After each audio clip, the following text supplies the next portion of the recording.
Levante sus manos un momento esta mañana. Señor, todo aquí es por ti y es para ti.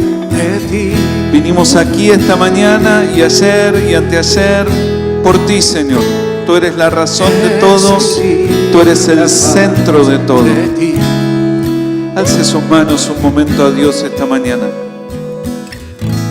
Y es una oración, como decía Ricardo, cortita. Señor, háblame, háblame, ayúdame, Señor. Señor, tú tienes el poder de hablar más allá del púlpito. El púlpito no te puede contener. Tú tienes la capacidad de hablar y hablarnos y decirnos cosas en el corazón que el predicador nunca dijo. Y además tu Espíritu Santo nos puede ayudar a obviar las cosas que estén dichas de más. Tú eres el Señor y estás aquí esta mañana, Señor. Te honramos, te bendecimos, te pedimos que nos guíes, que te glorifiques, que nos des de tu gracia. Señor, oramos en el nombre de Jesús. Amén y amén. Amén. Tome asiento si quiere. ¿Cuál es la mejor reunión de todas? ¿Qué opina? La mejor reunión de todas es la que en un momento, a veces porque todo el sermón te habla, o a veces porque es un detalle, mirás a todo el resto y decís, pobre toda esta gente que vino de más, porque la palabra era para mí. ¿A alguien le pasó esto alguna vez? Sí, uno se da cuenta que todo el resto era para llenar la silla, porque en realidad el culto era para uno, ¿no? Entonces, yo creo que ese es el mejor tiempo. A veces, pasa a veces que todo el sermón te habla, a veces es un detalle que Dios usa para dispararte algo. Tengo mis notas llenas de frases que me dispararon cosas este día, ¿no? La frase de Ricardo del primer día, uno elige los mentores. Y a veces los mentores ni se enteran que uno está eligiéndolos, ¿no? Y eso me desató toda una cosa que me tuvo hasta las 2:30 de la mañana escribiendo. A veces pasa así, es una frase, un detalle, una cosita a la pasada, no es el tema del sermón, pero Dios lo usó para hablarte. Otra vez es todo el sermón. Y a veces, no sé si a alguno le pasó, raramente uno escucha cosas que el Espíritu Santo no dijo. Que el predicador no dijo. ¿Le pasó alguna vez? Hace unos meses vino una hermana y me dijo, pastor, cuando usted dijo tal cosa, me pareció una frase genial, solo que estaba seguro de no haberlo dicho. Sí, digo, me parece que yo no dije eso. Sí, y entonces me dijo otra cosa que yo había dicho que tampoco había dicho. Me habló tan fuerte que me fui a ver mi propio sermón en YouTube y efectivamente nunca lo había dicho, pero ella lo había oído. Entonces, quiere orar una vez más conmigo y decirle, Señor, háblame. Dios habla más allá del predicador. Él está aquí esta mañana y tiene ese poder y estamos confiados en eso. En el nombre de Jesús. Vamos a usar esta mañana la parábola del sembrador, del hijo pródigo, pero quiero arrancar desde un concepto que usó Alejandro y hacer un comentario allí.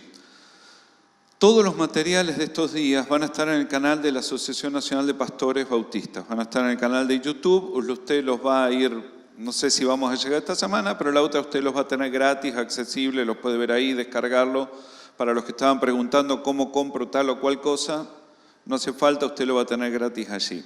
La charla de recién probablemente es una charla para volver a ver. Y les recomiendo anotarse el nombre de Alejandro y buscarlo en el canal y volverla a ver. Hubo muchos tips de muchas cosas y le damos gracias a Alejandro por el tiempo y el esfuerzo de estar aquí. Pero es una charla que le recomiendo volver a ver. Me quedé pensando en algo que él dijo, que lo hemos compartido en alguno de los encuentros. Y tiene que ver con estas tres palabras y de aquí quiero arrancar. Creo que todos, todo el tiempo, el que tiene 5 y el que tiene 50.000, siempre estamos con la pregunta de cómo es el proceso de que la iglesia se mantenga en crecimiento, alcance a más gente con el mensaje y luego de alcanzarlos los retenga. ¿Amén? ¿Están con esa pregunta? Y déjeme decirlo de nuevo, retenerlos. Que es ahí siempre el lío. Y los que tenemos, yo ya tengo 27 años en el ministerio. Y entonces ya fui a 100 seminarios de retener los frutos y todo eso, están todos geniales, pero igual la pregunta cada tanto hay que reformularla porque nunca terminamos de resolverla. Y alguien dice que la congregación más grande en todas las ciudades es la congregación que no está el domingo en el culto, sino que andan saltando de un culto al otro.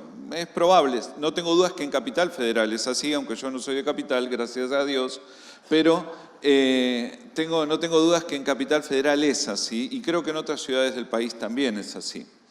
Pero yo creo que hay ahí una cosita que mirar. Yo creo en las verdades pequeñas porque creo que son las más fáciles de retener. Y las verdades que retenés fácilmente son después las que es más fácil que te guíen. Cuando una verdad es muy compleja y hay que retener muchas cosas, la gente que ha recibido menos neuronas en el reparto como yo, después se le dificulta. Así que verdades pequeñas a veces te ayudan a mantenerte enfocado.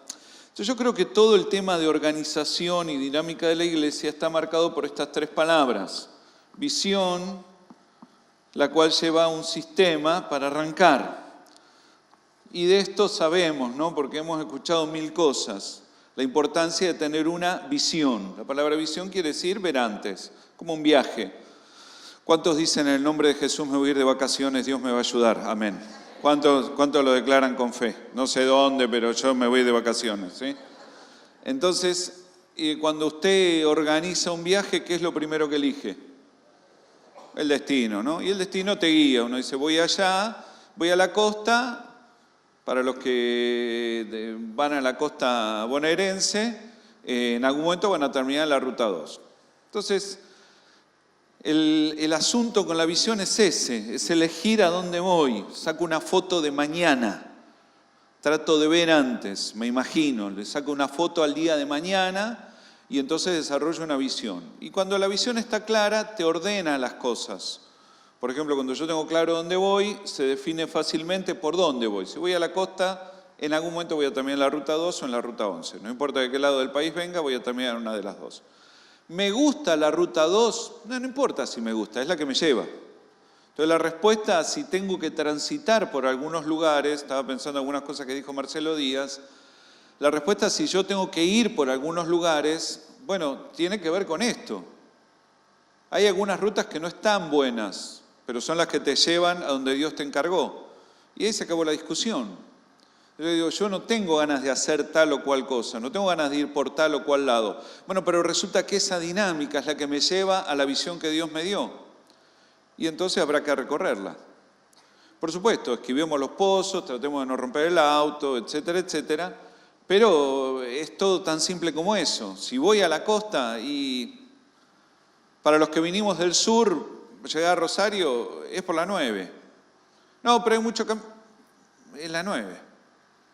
No hay mucha historia. Es la 9. Y entonces, esto tiene ese poder. Te ordena el camino, te define la ruta, te define el presupuesto. Si la visión es grande, quiere decir que el viaje es largo. Si el viaje es largo, es caro. Entonces, te arma el presupuesto. Entonces, cuando vos orás y Dios te habla de la obra en la que te metió, la visión del día de mañana, ¿con qué tiene que ver? Y si lo que ves de parte de Dios es muy grande, tenés que saber que hay que ver cómo generar los recursos, porque si el viaje es largo, el presupuesto es más grande que el del viaje corto. Y la otra cosa que te genera te arma el equipaje. Vas a la costa, ojotas. Vas a la montaña, bota de trekking. No, pero a mí me gustan las ojotas. ¿A dónde vas? No, voy a Bariloche. Mirá, no va, usalas en el hotel porque, no, pero yo tengo estas ojotas que el Señor me dio. Bueno, quizás en otra época estaban bien, pero ahora para este viaje no va. ¿Por qué no va? ¿Qué son? ¿Pecado? No, no son pecado. Lo que pasa es que se complica con las piedras. Entonces, hay cosas que nosotros tenemos que aprender. Se supone que los pastores tenemos un desafío que no es tanto escoger entre bueno y malo. Se supone que esa parte medio que la entendemos. Me levanto una mañana, quiero presentar al hermanito en holocausto, y bueno, resulta que hay un mandamiento que dice no matarás, entonces no, matar gente está mal. Entonces no tenemos la lucha entre bueno y malo, más bien tenemos la lucha entre bueno y correcto. No todo lo bueno tiene que terminar dentro de mi valija. No necesito en mi valija los elementos que me llevan y que me sirven para el viaje que estoy haciendo. No, pero vi que en la iglesia de fulano usan barcas, que todos saben que es el mejor sistema que hay, lo armamos en Adrogué hace unos años, y entonces le funciona. Y después vas a visitar a la otra y tienen, ¿cómo se llama acá? Las redes. Las redes. Y entonces, y empezás a mezclar, y no va. Pero a fulano le anduvo y a mengano le anduvo. Bueno, pero no es que todo lo bueno es para mí. Yo tengo que detectar lo correcto. En ninguna valija entra todo. En ninguna iglesia entran todos los programas que hay para hacer.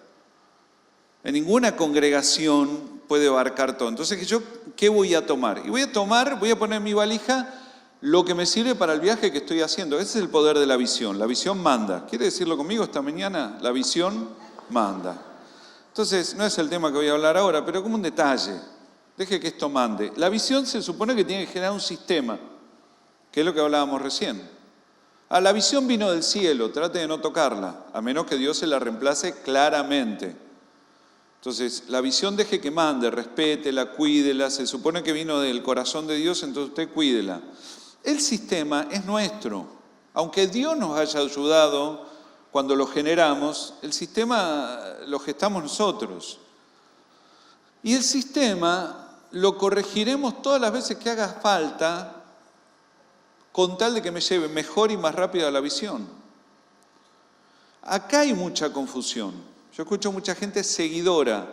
Dice, no, nosotros estamos con la visión tal. Y cuando me dice la visión no me cuenta una palabra de Dios, me cuenta un sistema. Y ahí se arma lío, porque entonces cuando hay que ajustar el sistema, uno medio siente como que peca. Resulta que la célula era de 12, pero un día, qué sé yo, en una zona por ahí tengo que dejar que haya 20.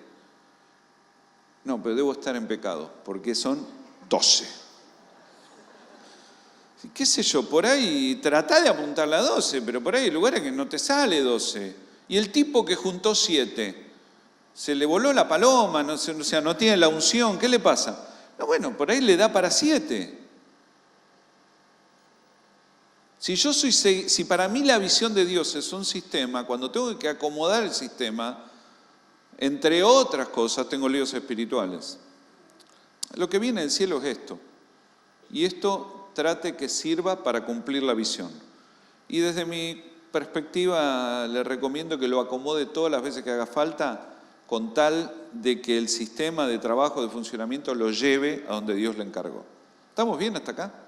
Ahora, hay una tercera cosa de las cuales las iglesias hablamos pocos. Y desde aquí quiero ir a la parábola del hijo pródigo. El apóstol Pablo le escribe a Timoteo y le dice, todo esto que te estuve escribiendo, todo esto que te estuve comentando, es para que sepas cómo moverte en la iglesia, que es el estandarte, ¿y alguien se acuerda de la segunda palabra que usa? Y la columna de la verdad. La palabra columna en griego es la palabra estilo. De hecho, un edificio se define por el tipo de columna. Aún la columna que no se ve, sabemos que está, y ese es un estilo. Así que yo vengo pensando desde hace un tiempo que existen estilos de congregaciones. ¿Sí? Que hay un estilo de congregación. Entonces, no me quiero meter con el tema doctrina, porque eso está acá, no se toca. Pero todo esto que estamos diciendo, la visión de Dios y el sistema de funcionamiento, transcurre en un ambiente determinado. Transcurre en el contexto de un estilo de congregación. Bueno,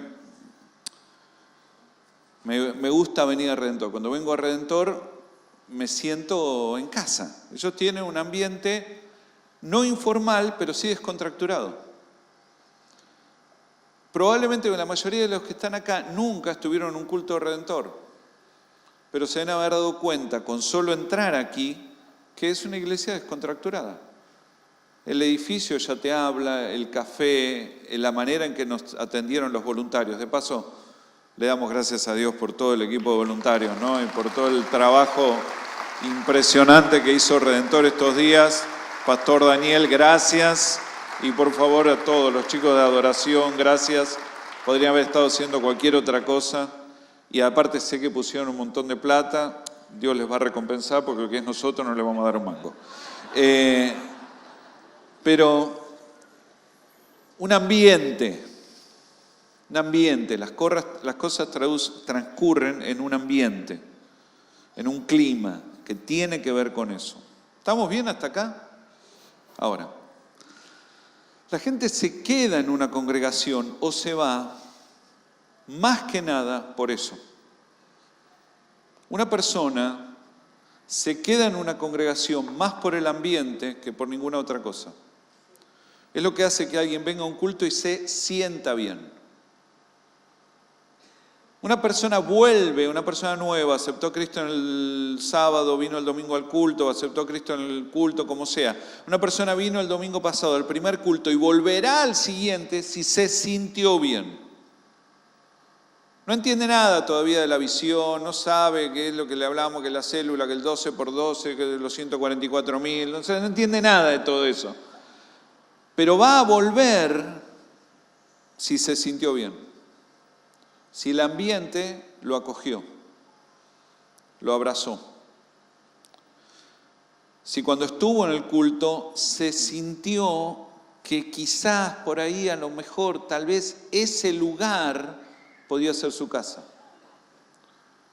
Si además el sermón estuvo bueno, mejor.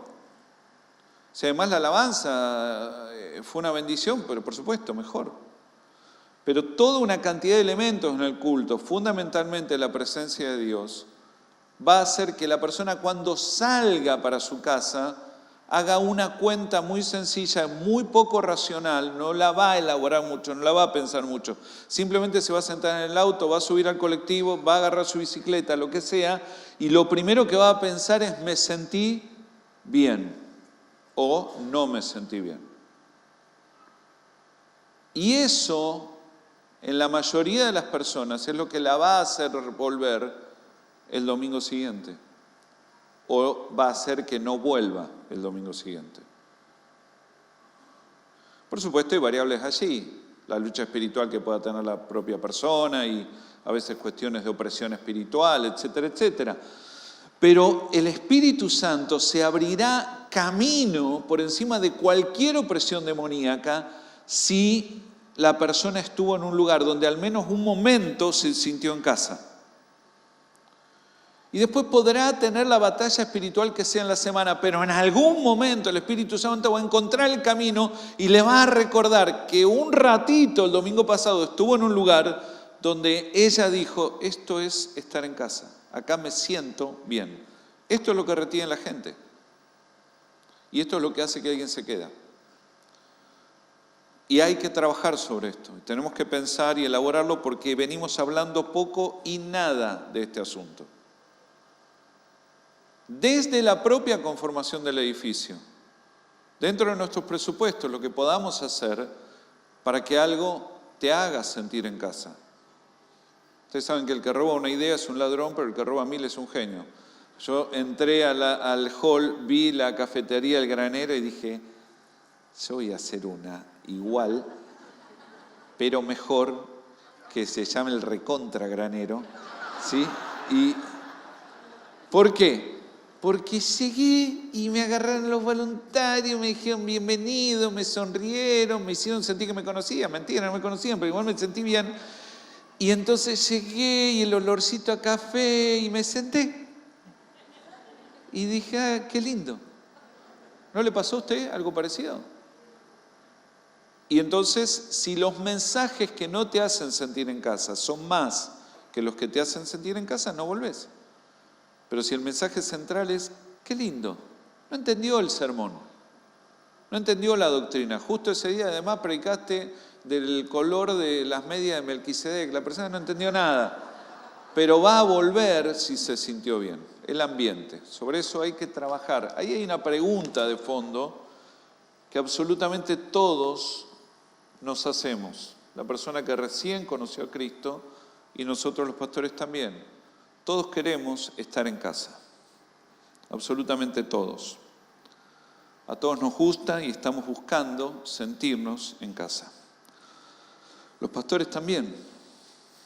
Usted va a volver al próximo retiro o se va a enganchar en alguna de las 200.000 actividades que hay dando vuelta por todo el país. Si usted cuando va allí se siente en casa Y si usted no se siente en casa, probablemente no vuelva. O para volver tendrá que hacer valor una cosa llamada convicción. Pero sí o no que está bueno cuando la convicción y la emoción van juntas. Es más lindo, ¿no? Uno sabe que debe ir y aparte te gustó ir. Cuando termine hoy a la tarde, tu primera evaluación, antes de pensar cualquier concepto que hayas aprendido o lo que sea, tu primera evaluación va a ser, me gustó, me sentí bien. Y no vas a poder explicar bien de primera qué fue, vas a tener que pensarlo, pero va a haber algo primero. Y pasa mucho por esto. Yo me sentí en casa, me sentí en familia, me sentí con alguien que no conozco, pero qué sé yo, me senté, me sonrió. Fue de compromiso seguro. No sé, por ahí puede ser que tenga lo mismo que yo en el corazón. Y entonces se generó alguna conexión que yo no puedo explicar.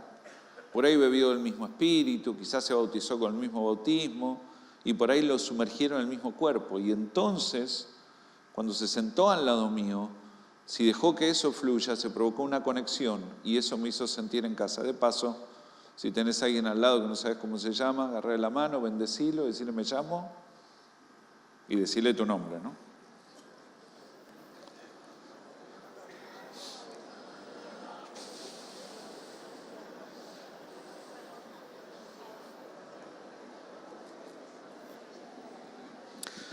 Así que mucho de lo que hacemos apunta ahí.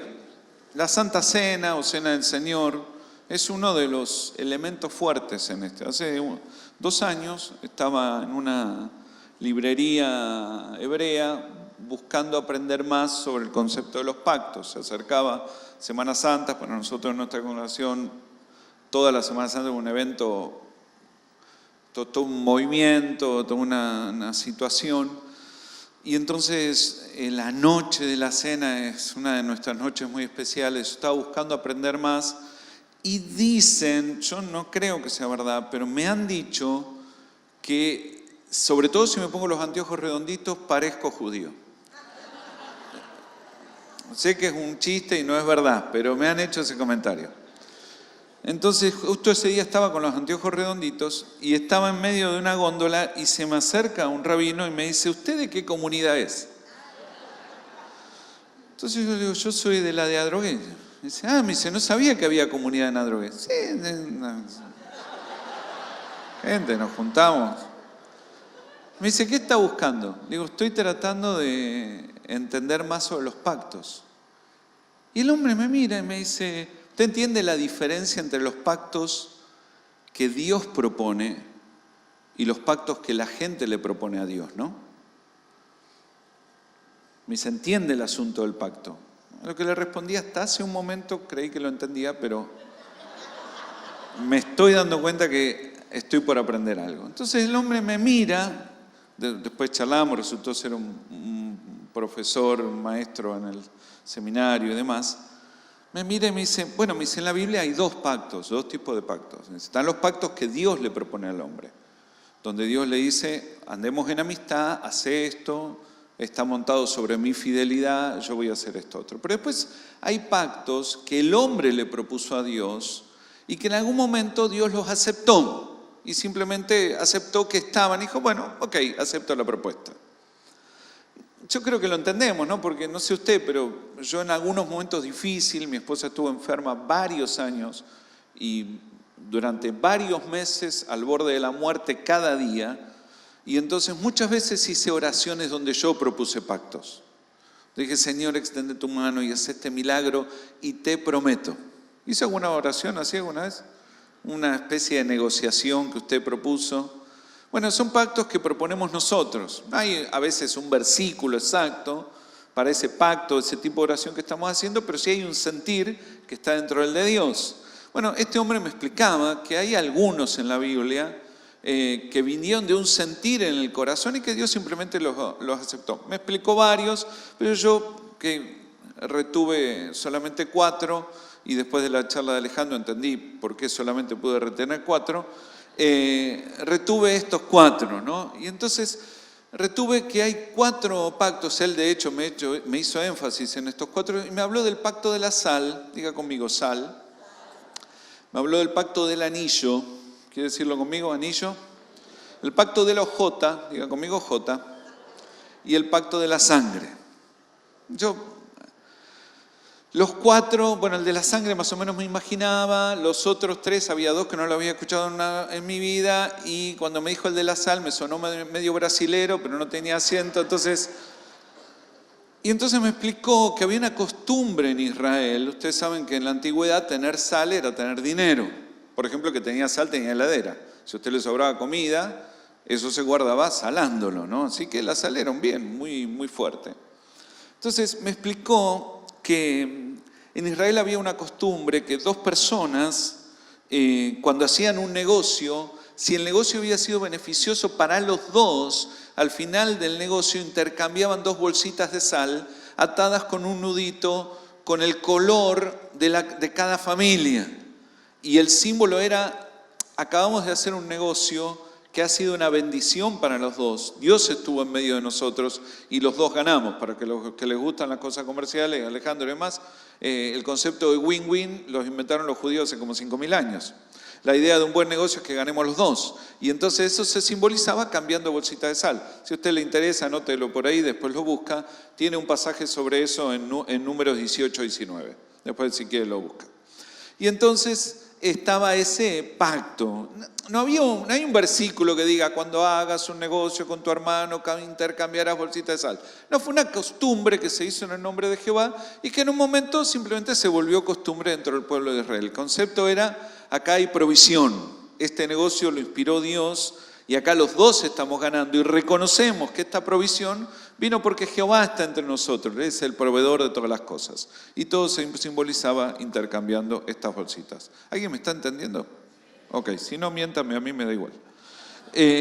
La segunda cosa es el pacto de la sangre. Bueno, esto hay 1000 pasajes, ¿no? Pero allí en Génesis capítulo 3 arranca todo el asunto cuando Noé, después que pasa todo el diluvio y todo, no sabiendo bien cómo adorar a Dios, todavía no había nacido Marcos Brunet, no había nada, y entonces el hombre no sabiendo bien, no tenía ni Biblia, no sabía bien cómo adorar a Dios, se le ocurrió que matar un animal y derramar sangre en el símbolo de para mí Dios es la vida, y celebrar a Dios en ese sacrificio que luego comieron, era una buena manera.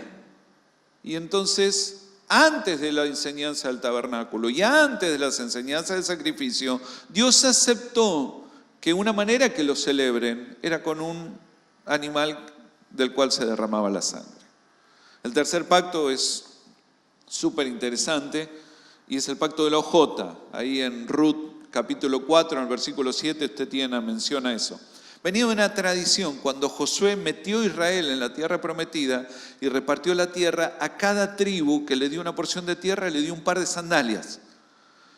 Y el símbolo era, estas son las sandalias con las que pisás esta tierra. Por aquello de lo que pise la planta de tu pie será tuyo. Así que Israel lo volvió una costumbre que cuando vendía tierra a otro, junto con la escritura le daba las sandalias al otro. Porque era como la costumbre, estas son las sandalias que pisan esta tierra. Y entonces cuando cambiaban de tierra, junto con el arreglo se entregaban las sandalias que teóricamente eran las originales. No hay un versículo de intercambiarás las Crocs con el otro, pero sí fue una costumbre pensada en un concepto divino, y en algún momento la palabra simplemente lo menciona como que Dios lo hubiera aceptado. Y la última es la del sello. No había DNI, así que las familias usaban un anillo o un bordón, que era como una borla colgando allí del cinto, que era como el documento, que era lo que establecía que alguien formaba parte de una familia.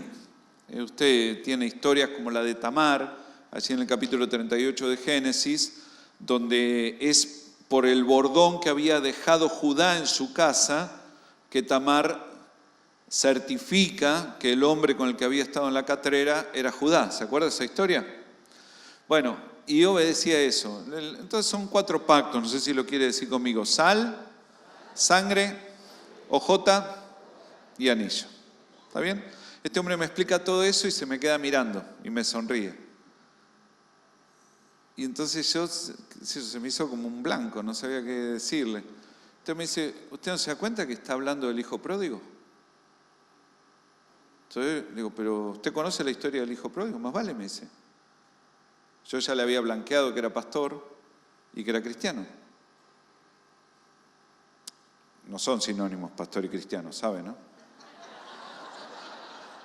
Entonces yo ya le había dicho que eran las 2 cosas y entonces él me tira esto y me dice, ¿usted no se da cuenta que esta es la parábola del hijo pródigo? Y de ahí he estado pensando, ¿qué es lo que alguien hace? ¿Qué son las cosas? ¿Cuáles son los elementos que hace que alguien se sienta en casa?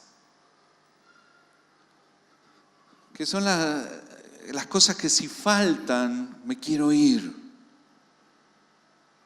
¿Y cuáles son los elementos que si un día yo no tengo, no me quiero quedar ahí? Así que he estado pensando y acomodando algunas cosas en mi propia tarea ministerial, pensando que la identidad que da el anillo, la provisión que da la sal, la celebración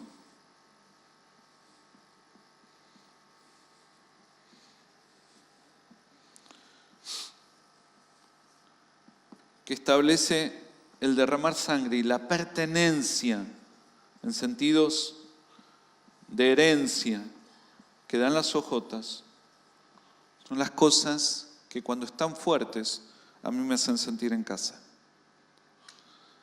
Cuando yo estoy en un lugar y digo, yo soy de acá, me miro la mano y digo, yo tengo el anillo de acá. Este es mi anillo que dice que yo soy de esta casa. Ya sé que soy del reino de Dios y todo, pero soy de esta congregación. Esta es mi casa, este es mi lugar. Y en Él recibo provisión, no solamente porque el Dios proveedor y fiel me da cosecha de cada siembra que hago en lo material, sino que en muchas cosas soy provisto. Me llega ropa nueva cada 2 por 3. A veces porque Dios hace un milagro en lo material, otras veces porque alguien me abraza y me provee de algo que mi corazón necesitaba. Y qué bien que me hace que me celebren. Como el voluntario que me recibió el miércoles, me vio llegar, se ve que tenía cara de cansado y me dijo, bienvenido, qué lindo que esté acá. Y como que celebró que yo estaba. Yo lo primero que pensé en mi vanidad, ¿será que estuvo? Fui a predicar por error de Daniel, me invitó a predicar a un campamento. Y entonces fue lo primero que pensé, ¿se acordará de mí el campamento? Después le hablé, no se acordaba de mí. Claro, por eso me saludó, exacto. Pero como que celebró que yo estaba y automáticamente me sentí bien. Y por supuesto, mirarme los pies y decir, estas hojotas pisan esta tierra. Esta es mi herencia. Yo creo que todos estamos llamados, entre otras cosas, a territorios. Así que tener calzado que uno dice, esto es para pisar acá. Y venía pensando estos días, tuve mucha batalla para compartirles estas ideas, no sé si llamarles sermón, pensando que, no voy a pedir que nadie levante la mano porque este es el tipo de confesiones que nosotros le pedimos a la gente que haga, pero nosotros no hacemos. La dificultad que tenemos los pastores en las congregaciones en las que estamos para sentirnos en casa. ¿Cómo nos cuesta? O sea, decimos que la iglesia es la familia de Dios y por supuesto lo es, y le decimos a nuestra gente que es nuestra gente y lo es. Pero a veces nosotros somos los que más dificultades tenemos de sentirnos en casa cuando estamos con la congregación. A veces no nos podemos sacar el rol de pastor y nos cuesta a veces sentirnos un poco en algunas cosas ovejas. Y usted sabe que las ovejas hacen amistad con ovejas, ¿no? Del pastor reciben dirección. Y si yo nunca puedo reacomodarme en mi rol, entonces... Así que cuando el Señor me empezó a poner carga por compartir esto, que le pido perdón a los miembros del directorio, que el día que me pidieron que comparta ya le hinché con este tema, pero empecé a pensar que nosotros somos de las personas en la iglesia que más nos cuesta que nuestra congregación sea nuestro hogar. A veces por tensiones, porque es todo un lío y hay tanto hablado acerca de si el pastor puede ser amigo de un miembro. Yo no soy amigo de los miembros de mi iglesia, soy algo más grande que un amigo, son mis hermanos. Con mis amigos a veces me peleo y por ahí me rayo y no lo llamo un tiempo. A mi hermano cuando discuto, cuando corto digo, y la gran 7 mañana lo tengo que llamar de nuevo, porque es mi hermano, es familia. Y me cuesta tener distancia y hasta que no la resuelvo no me quedo tranquilo porque sentir a mi hermano cerca es lo que me hace sentir que la familia está bien. Por eso me duele tanto cuando alguien que amo me hace alguna cosa que no me gusta. Nadie tiene tanto poder de lastimarnos como la gente que amamos. Y la iglesia tiene un poco de ese poder porque la amamos, ¿o no? Esa lucha es la que a veces nos hace irnos lejos. Y es la que a veces hace que seamos pastores de cuerpo presente, pero de corazón distante. A veces estamos allí y miramos la plata de nuestro Padre o los bienes de nuestro Padre y los pedimos por el solo hecho de que en realidad lo que estoy buscando es sentirme bien. Hace un año generamos un ahorro y decidimos cambiar la camioneta. Y entonces vino mi hijo más grande, que es una de las personas que peor me hacen sentir por lo general. Y entonces me dijo, ¿qué vas a comprar? Nosotros tenemos algunas tareas en las villas y voy medianamente seguido, además de algunas de las obras en otros lugares. Entonces me dice, pa, ¿qué vas a comprar? Y le conté lo que estaba pensando en comprar. Me dice, está muy bien. Esa camioneta estacionada en Betarram, la gente se va a sentir bárbara, me dijo. Entonces yo le prediqué el evangelio de me lo merezco, ¿no? Y él me dijo, no, sin duda te lo mereces. Sin duda te lo mereces, pero ponele un cartelito, porque aparte el dinero tiene que ver con que me lo regaló mi suegra. ¿No? Esto para que vean que me muevo en el poder de Dios, ¿sí? La plata me la regaló mi suegra. Así que me dijo, pero ponele un cartelito a la camioneta nueva que diga, me la regaló mi suegra. Le digo, ¿por qué? No, me dice, porque si vas a estacionar eso para bajar a ver una familia que le está costando comer, me dice, fíjate cómo lo vas a acomodar. Bueno, ahí está mi Duster vieja, que gracias a Dios está bastante rayada y tiene un choque en un costado, lo cual de hecho me lo hicieron acá en Rosario.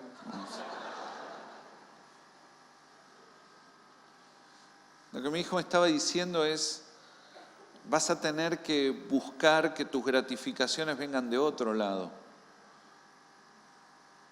Y jamás buscar que lo material sea lo que califique tu ministerio, lo que califique tu éxito, lo que determine tu progreso.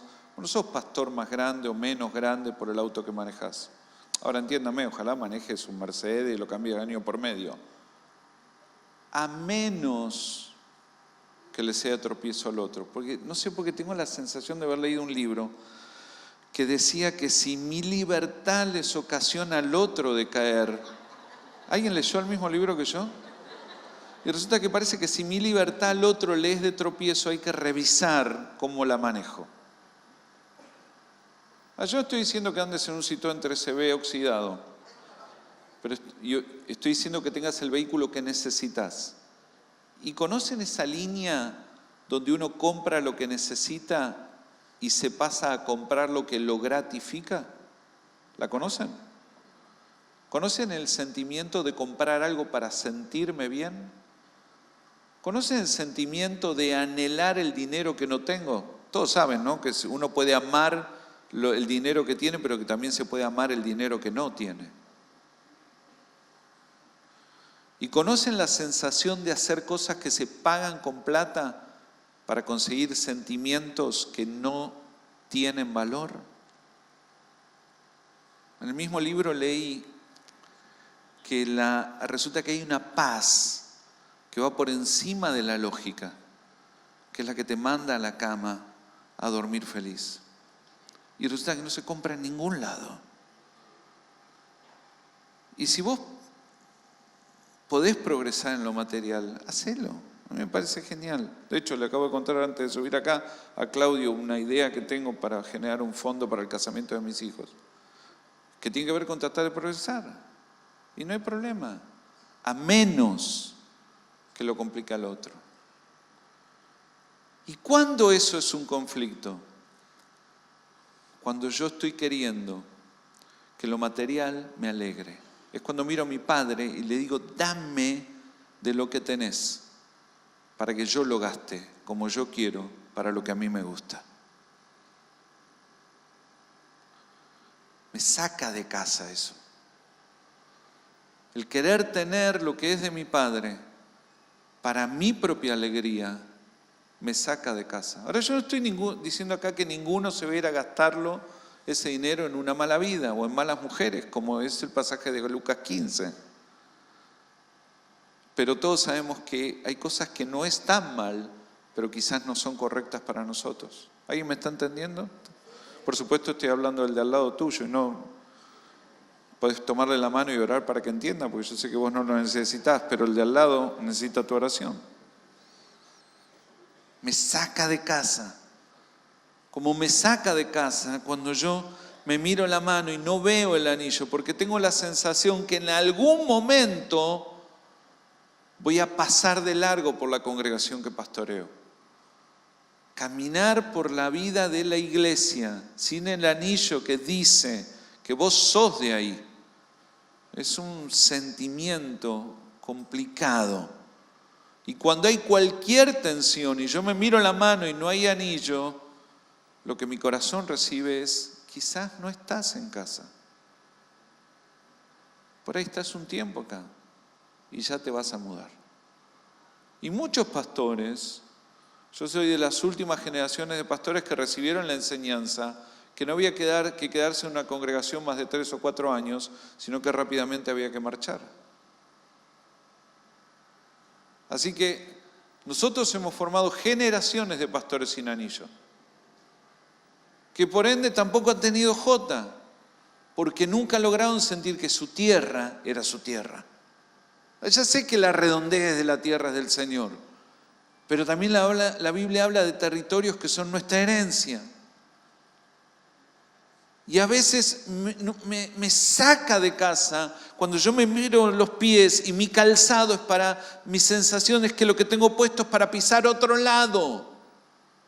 Y ahí escucho a veces a pastores, no ustedes que son geniales, pero otros, con la sensación de voy a otro lado y me va genial. Y cuando vuelvo a mi congregación, la gente se queda dormida. Bueno, quizás hay mucha opresión. Puede pasar. Puede pasar. Pero andar sin ojotas, con la sensación de que tu ciudad no es tu herencia, te saca de casa. Y que nadie nos celebre, nos saca de casa. Que la gente se alegre cuando vos visitás su casa solamente por la sensación de que estás cumpliendo tu obligación. Es muy difícil Mi señora no pudo venir por un tema de salud y todos estos días me ha estado escribiendo y yo ya tengo ganas de volver a casa. Entre otras cosas porque Maru me celebra de antes que llegue. Y ya sé lo que va a pasar, va a faltar una hora para que llegue y me va a escribir y me va a decir, ¿por dónde andás?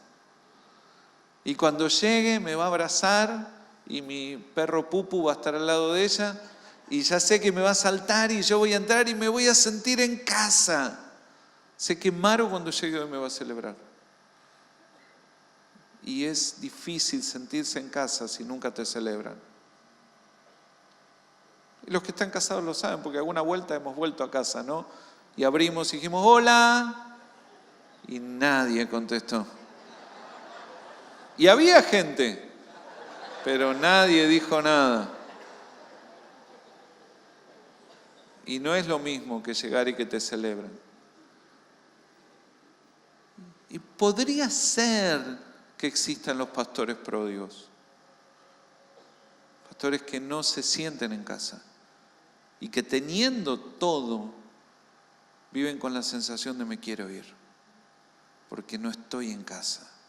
Cuando eso está dentro del corazón, entonces uno pide, busca las cosas de su Padre, pero no para disfrutarlas, sino para consolarse, o para sentirse bien, o para sanarse. No hay sanidad sin operación del Espíritu. Ninguna cosa material me va a mandar a la cama en paz. Lo más valioso no se consigue con dinero. Y nosotros buscamos eso, lo más valioso.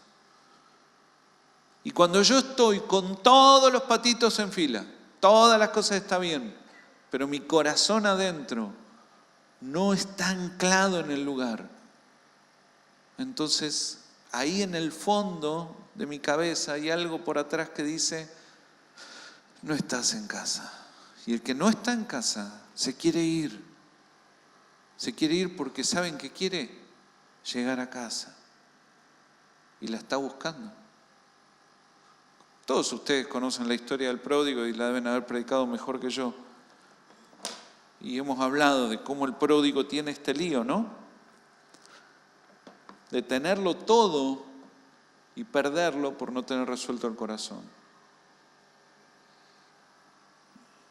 Y por ahí existen los pastores pródigos, que podríamos tenerlo todo, pero nos ha costado decir esto es mío.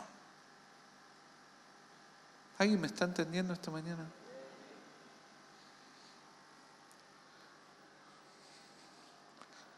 La palabra dice que hay para vos anillo, sal, sangre y hojotas. Y jamás le pidas ni aún a la congregación más complicada que te haga sentir en casa, si vos primero no te sentís en casa en el Espíritu, pisando la tierra y diciendo no importa lo que me digan, yo soy de acá. Son cosas que nosotros hacemos y que no debemos tener la valentía de no pedirlas. Somos nosotros que decimos, esta es mi casa, acá me puso Dios. Y no me cierro para creerme el dueño de la iglesia. No estoy hablando del pastor que tiene la cabeza enferma, no hay de eso aquí. Estoy hablando del pastor que lucha con sentirse en su lugar. Quiero esta mañana decirte que a menos que Dios sea muy claro y esté preparando un movimiento, donde estás es tu lugar. Más vale que lo abraces, lo ames, te pongas las hojotas, busques el anillo, conseguite un par que te celebren.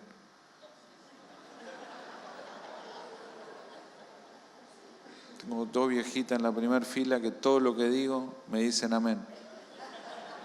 Una de hecho me cambió los pañales y me lo recuerda cada 2 por 3. Un momento muy raro. Pero me hace bien.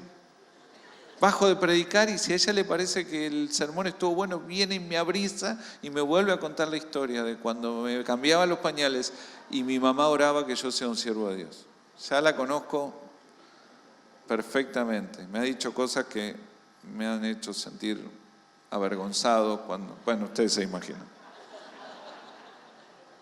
Pero de alguna manera, Cookie, hablándome de los pañales, es una de las cosas que me dicen, yo soy de acá. A pesar de que sé que muchos pastores no se sienten en casa cuando les tocan pastorear las iglesias donde nacieron. Lo cual es un error. Alguien que te celebre.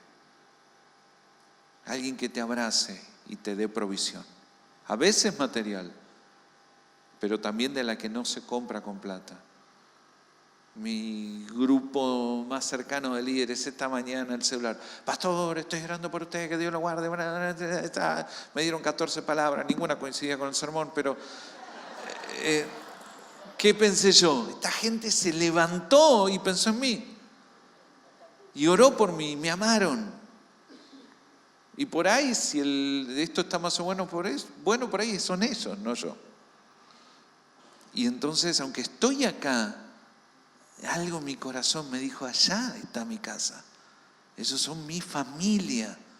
No son perfectos, no hacen todo bien. Y a veces discutimos, pero son mi familia. Están ahí a 400 kilómetros orando por mí y recordándome que yo soy de ahí. Alguno hasta me escribió para asegurarse que sigo siendo de allá, ¿no? Y entonces yo sé que esta tarde vuelvo a casa. El lugar donde estás es donde Dios te puso. Dios te llamó ahí. No le pidas a la iglesia, arrancá vos. Y esta mañana mi corazón es decirte que el crecimiento, la mejora en el rubro que vos quieras, crecimiento de gente o crecimiento espiritual o lo que sea, viene de ahí. De decir ahí, la presencia de Dios en mi hogar. Y eso tiene un lugar físico donde al cual yo frecuentemente me siento. Y queda en Calzada, Rosario, Santa Rosa, Chipoleti, Bahía Blanca, Caleta Olivia o donde sea. Mi casa. Quiero invitarte esta mañana que te olvides 5 minutos del que tenés al lado. ¿Se animan? Y quiero pedirte que te pongas de pie y apuntes tus manos hacia la congregación donde estás sirviendo. Si tenés que girar en tu silla, gira. Alza tus manos hacia el lugar donde estás sirviendo. Y te animás esta mañana a cerrar tus ojos y alzar tu voz. Y de una manera que se oiga, que lo oiga tu hermano, que lo oigan en el cielo y también que lo oiga en el infierno. Alzar tu voz y decir: Señor, bendice mi casa. Bendice ahí mi casa, el lugar donde me plantaste. Bendice ahí, Señor. Bendice San Justo. Bendice, Señor, Mendoza. Bendice San Juan. Te pido por Chipoleti, por Neuquén, Corrientes, Señor, Entre Ríos. Bendice mi casa. Bendice mi casa. Glorifícate. Glorifícate en el nombre de Jesús. Abrí tu boca, nombrá el lugar donde está la congregación, donde Dios te puso a servir, y nombrala y bendecila. Y tómate un momento ahí de una manera que se oiga. Abrí tu boca porque tenés primero abierto el corazón, y bendecí el lugar donde Dios te plantó. Y animate esta mañana a decirlo conmigo: ahí es mi casa. Es mi casa. Algunos tenemos la cama en una ciudad diferente que donde servimos. Pero cuando me preguntan: ¿vos de dónde sos? Bueno, duermo en Mármol, pero mi casa es Adrogué. Ahí está mi casa. Ahí está. Ahí está. En el nombre de Jesús. ¿Te animás a confesarlo y decir: yo soy de? Y nombrar tu ciudad. ¿Te animás a decirlo en voz alta: yo soy de? En el nombre de Jesús. En el nombre de Jesús. En el nombre de Jesús. Y por supuesto que Dios puede hacer movimientos. Hace 4 años, 5 años me pasó una cosa. Estaba una mañana orando y en ese momento en nuestro equipo pastoral estaba Pablo Garay y es mendocino y yo igual lo quiero mucho. Y una mañana estoy orando ahí y Dios me habla y me dice: lo van a llamar a Pablo del Norte, apóyalo. Y lo dije amén, pero después lo pensé bien y pensé todo el programa del año siguiente y yo todo lo que tenía escrito incluía a Pablo, le incluía a Gaby. Amo los hijos más que a ellos. Y así que a la noche, en mi tiempo de oración, pidiendo al Señor, yo escuché bien esta mañana y Dios otra vez: lo van a llamar a Pablo del Norte, soltalo. Así que a la mañana me levanté y escribí una palabra que Dios me había ido, la metí en un sobre, llamé a mi tesorero y le dije: pon esto en la caja fuerte. ¿Sí? Porque no quería tener una charla humana. Y sabía que en algún momento Pablo iba a venir a contarme, Dios había sido claro. Y vino el día que me vino a decir: Ver, me está pasando esto, me llaman de acá. Desgraciados de Entre Ríos que lo llamaron. No, los bendigo, los rebendigo, pero... Y entonces lo llamé al tesorero y le dije: ¿me traes la carta? Y de pronto estábamos los dos ahí leyendo la carta y ya estábamos hablando de otra cosa. No estábamos hablando si era bueno o no era bueno, sino estábamos hablando de cómo íbamos a hacerlo. Porque de pronto Dios se estaba dirigiendo y no nosotros. Y ha sido lo que nos ha permitido soltar a Pablo, aunque no lo hemos soltado del todo, pero compartirlo, vamos a ponerlo así. Lo que nos ha permitido compartir a Pablo y no dejar de amarlo. Y es lo que hace que él, cada vez que viene a Drogué, no sé, ¿estás, Pablo, por acá? Todavía te sentís en casa, ¿no? La gente lo ama, lo abraza, no lo soltó, lo celebra. Hemos aceptado que está sirviendo en otro lado, pero no se fue de casa. Parece que tiene 2 anillos, ¿sí? Entonces, esas cosas son del Espíritu. A veces concuerdan con la tierra, a veces no. No te muevas por lo que ven tus ojos, móvete en el Espíritu. ¿Cuánta gente del Espíritu hay aquí esta mañana? Cierra tus ojos y ora conmigo y decláralo conmigo: Señor, creo que hay para mi vida anillo. En el nombre de Jesús, que yo tengo una identidad, que yo tengo una pertenencia. Yo soy, en el nombre de Jesús, yo soy del lugar donde fue plantado, en el nombre de Jesús.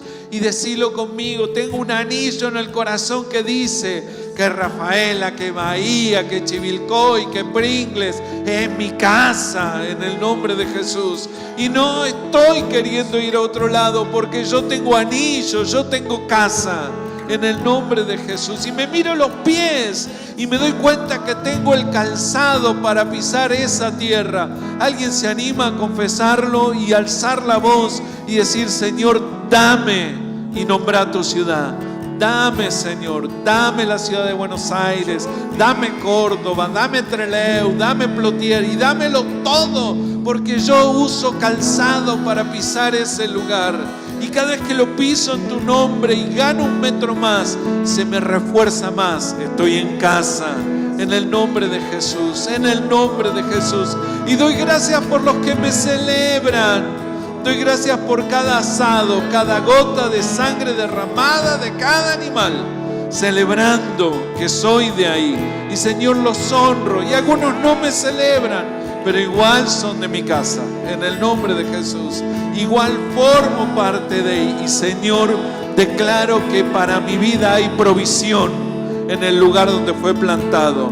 Que no me faltará la provisión material, que no me faltará la provisión emocional, y sobre todo no me faltará la provisión espiritual, en el nombre de Jesús. Tome la mano de alguien en esta mañana, tome las 2 manos de alguien, se póngase a cara con alguien y bendígalo y declare esto sobre la vida de alguien. Tome las manos de alguien, mírelo a la cara y declárelo. Bendigo a mi hermano en el lugar donde fue plantado, que crezca, que avance en el nombre de Jesús. Señor, el anillo que hay sobre su mano, Señor, las sandalias que hay en sus pies, que Él nunca quiera estar en otro lado al que tú no lo hayas llevado. En el nombre de Jesús, orá por la presencia de Dios sobre la vida de tu hermano. Bendecilo, bendecí su vida. Estamos entre siervos de Dios. Con mucho respeto, poné tu mano sobre tu hermano y bendecilo. Y orá que el Señor lo llene, lo bendiga, lo llene de su presencia, derrame de su gloria en el nombre de Jesús. En el nombre de Jesús. En el nombre de Jesús. En el nombre de Jesús. En el nombre de Jesús. Bendecilo, bendecilo, bendecilo, bendecí a tu hermano. Quizás tu hermano, cuando hay los momentos de altar, le cuesta pasar. ¿Cuántos trajeron manos ungidas esta mañana? Bájala sobre alguien y ministralo, bendecilo, bendecilo. Que nadie salga de este lugar esta mañana sin ser bendecido. No lo saludes, bendecilo en el nombre de Jesús. Que te escuche, que lo bendecís, que el lugar donde fue plantado será su lugar de crecer. En el nombre de Cristo Jesús. Si estás con tu mujer, estás con tu marido, decláralo juntos. Nuestra ciudad es nuestra casa. En el nombre de Jesús.